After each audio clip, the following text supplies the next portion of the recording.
Merhabalar, bugün halamla döner yapacağım. Bugün onu görmemizi istemiyor, hazır değilmiş. Ama çok güzel yapacağından eminim. Çünkü onun bir videosunda kanat yapmıştı ve cidden o kanatı gördüğümde 4'ten fazla kez yemiştim. Çok güzel kanat yapmıştım. O yüzden bu dönerin de güzel olduğundan eminim. Halanın bir özelliği var değil mi Daha? Evet. Dışarıda yapılan fast food yemeklerin sağlıklı ev versiyonlarını icat ediyor bize. Resmen döner yapacağız. Evde döner yapmak çok zor. Yoğurt, rendelenmiş büyük bir baş soğan, karabiber, tuz, kırmızı biber, kimyon, kekik, zeytinyağı, biraz soda ve sarımsak.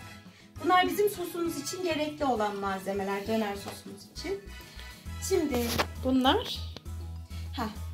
Antrikot ince dilimlenmiş antrikot kestirdim ve biraz da yağlı kıyma ayarladım. Bunların miktarları, sosun miktarı tamamen sizin ağız damak tadınıza göre ayarlayacağınız şeyler.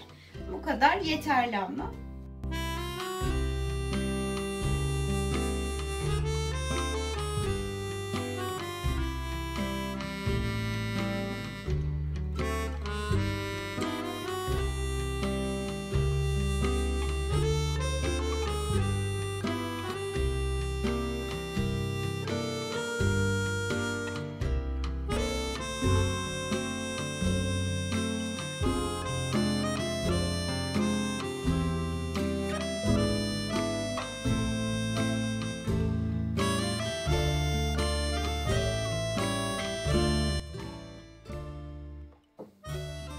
Şimdi öncelikle bir kaba sosumuzu ayarlayalım. Göz kararı ben yoğurt koyuyorum hem kabarttığı için. Yoğurt. Sarımsak.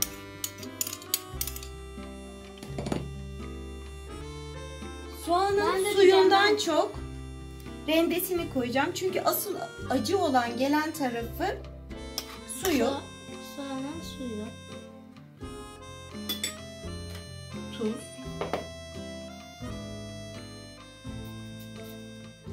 Ben biraz seçebilir miyim? O zaman sana kırmızı biber vereyim. Oley, kırmızı biber. Ne kadar dökeceğim kırmızı biberden? Şimdi şunu tut, sen bunu dök. Tersine geldi ama. Tamam. Birazcık daha dökelim. Bu bizim organik kırmızı biberimiz. Ben aslında bir de ben doldurup dökeyim. O zaman başka bir şey vereyim sana. Kekik. Kekik çok yakışacağını düşünüyorum ete. Evet, bence de yakışır. Bir miktar Şimdiden kimyon. yiyesim geldi. Bir miktar kimyon. Ama cidden bayağı acı olur. O yüzden de yenmez. Zeytinyağı.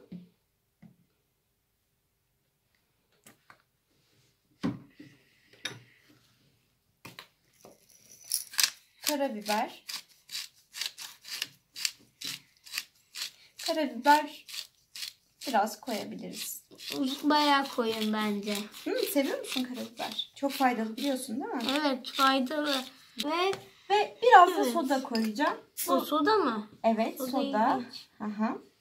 Geri kalanını içebilir miyim? Evet, içebilirsin. Sağ ol. Tamam. Al bakalım. Bunu güzelce bir karıştıralım.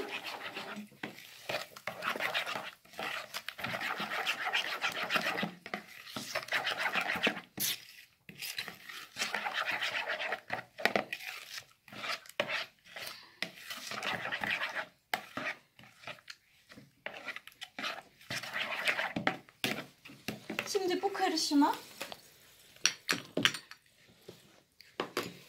etlerimizi batırıp bir tabağa alıyoruz. Daha gördün mü? Bütün Evet. antrikotları bu karışıma buluyoruz. Evet, antrikot. Tabii Bu arada cidden antrikot tek başına çok güzeldir. Ama tek başına da olsa olmasa da Yiyin. Değil mi? Et yemek, kırmızı et de yemek gerekiyor değil mi? Hı hı. İçinde bir sürü faydalı şey var. Hem fen dersinde işlemiştik bu konuya. Yiyin yani. Faydalı da. Ne yapıyor? Kan. Evet. Hı.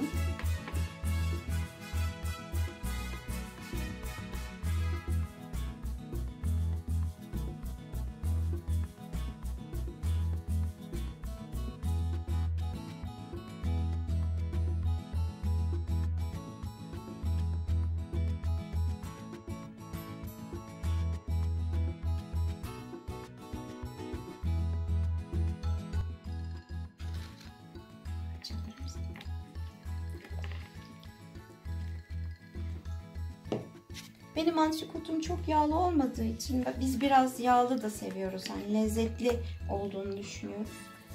Kıymamı olabildiğince yağlı yaptırdım. Hem Antrikotu yağlı alsaydık kıymayı daha az kıymayı daha az yağlı alabilirdik. Yani sonuçta lezzet ne yaparsak yapalım o yağdan geliyor.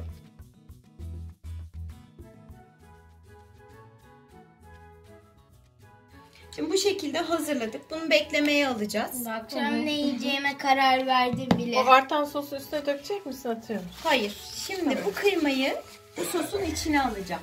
Ha, tamam. Şimdi böyle mesela biraz sosumuz kaldı. Benim ilave etmediğim böyle biraz soğan parçalarım vardı. Bir tık daha zeytinyağı koyabilirim. İşte baharatını biraz ekleyebilirim. Tuz ya da karabiber. Ve kıymayı da bunun içine alıp yoğuracağım. Ve bu da bu şekilde dinlenmeye alınacak. Hemen malzemelerimi ekleyeyim. Bıraktım. Dediğim gibi suyunu almıyorum. Çünkü asıl soğanın, hani hep derler ya soğan suyu falan diye. Aslında en acı olan yeri şu an soğanın suyu. Şu suyu çok acı. Ben o kadar soğan kokusu, acısı gelsin istemediğim için rendelediğim o posası kısmını alıp yani soğan suyunu çok kullanmamayı tercih edeceğim.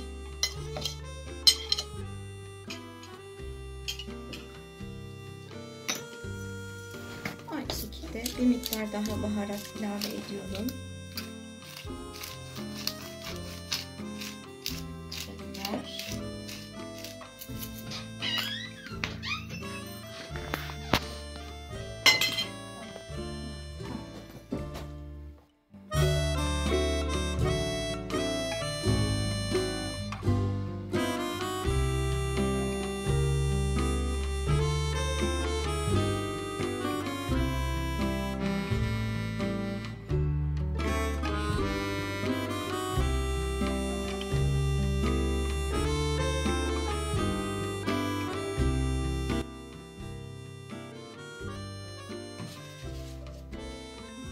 Kıymamızı alıyoruz. Burada yaklaşık 600 gram, 700 gram kadar bir kıyma var.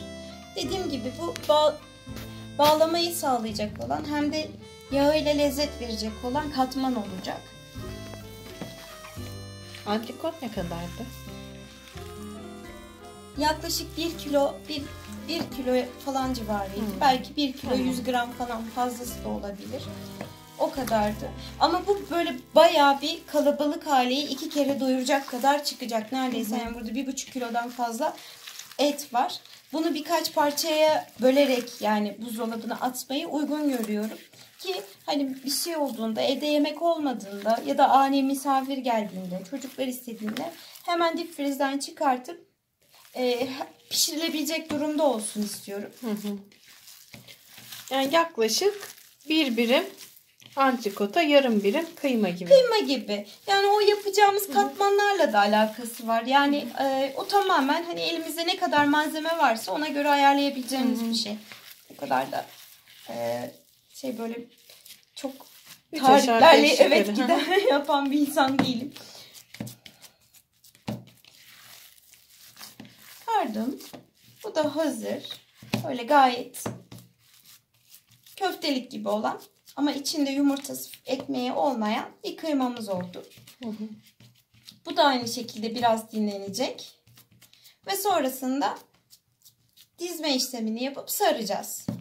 Ne kadar dinleniyorlar? Normalde hani yarım saat 40 dakika bile yeterli bence. Yani o lezzeti içine alsın, biraz yumuşasın. Hani etten ete fark var mesela. Yani hani sert bir etimiz varsa ne kadar tutarsak o kadar yumuşak ve lezzetli bir etimiz olur. Ona göre yapabiliriz.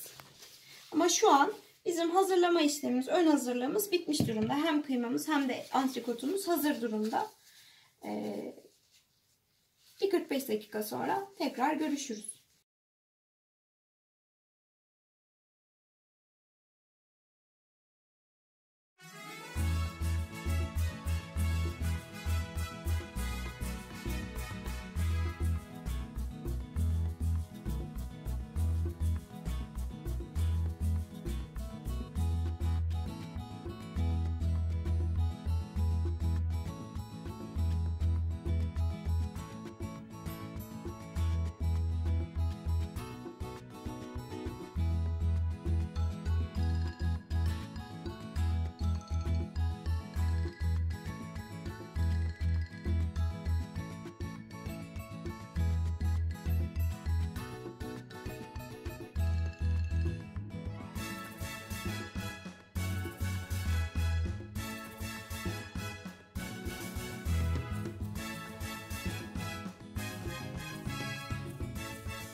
Bazıları şeyde yapıyormuş.